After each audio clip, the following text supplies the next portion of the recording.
what if we could redesign this and that into multi-layered systems of mostly perennial plants? Okay. Create forests where every element in that forest is actually food. From under the ground to ground cover, you start thinking about your green vegetables and salad and stuff. Your herbs, right up to your artichokes and so forth, big herbs. Your shrubs and bushes, the berries, all those things. Then your trees, what we think of normally as our orchard trees. Then a canopy trees, right? So big nut trees, pecans and chestnuts and walnuts and things. And then some vines growing up through all of that. You then have a forest system which can sustain itself over a long period of time, producing an enormous amount of food.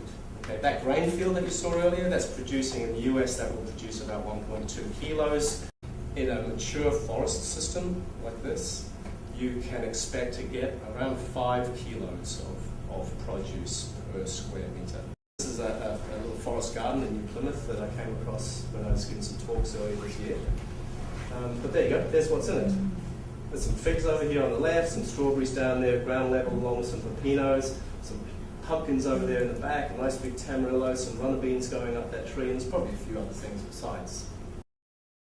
I came across this manual through my work that I do with Otago Polytechnic, particularly the Centre for Sustainable Practice in Monaco.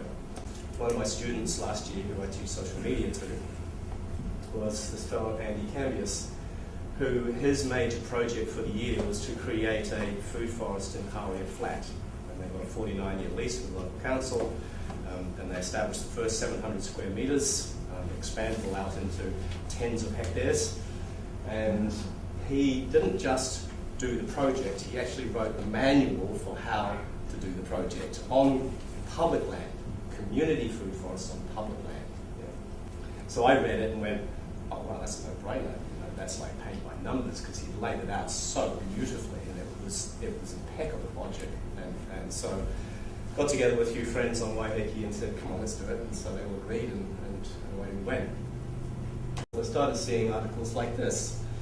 It's the Christchurch District Health Board, the food land for food forests in Christchurch. A group going to the Waitemata local board saying, we want to put a food forest in the Auckland domain.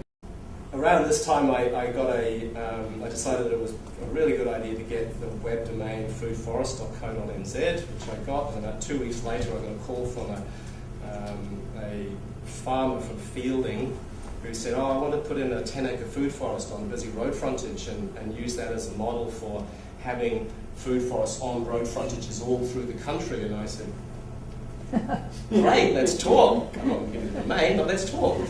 And so I've been down and visited him, and we went to the Fielding local hall, and we had 60 people come out, including the mayor, to talk about food forests. Yeah, so the interest is starting to grow quite substantially. I just found out about this 1 acre food forest in Waiheke recently. They planted it up in one day as part of an education institute down there. And then I heard about this one, which really got me going.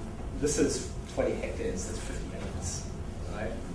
And this is a substantial example of what can be done at a commercial scale, growing food in a system that mimics a forest and produces enormous amounts of food using perennial plants, minimal fossil fuel energy, and tremendous outputs. Just about 3 weeks ago or so, we had a 3-day hui over in Northcote.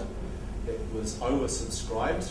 The room that we rented was good for 50 people, and we had about 56 people register. So I had to turn 6 away because I knew that on the second day we'd also invited 10 people from the council who came along to talk and share some ideas with us and us with them. And then at that event we launched a new ZQA approved Level 5 certificate qualification in food forest design, which is starting in February next year. We've already got 25 people that have registered their interest in it, and we only need 6 to start it. So I think that'll go this year quite well. We'll do probably one in the North Island and one in the South Island in the second half of the year. That feels so good to have that, I can tell you, because this is, by the end of this year, I guarantee there will be another 20 people out there who will know how to initiate, design, and implement and project manage food forest projects.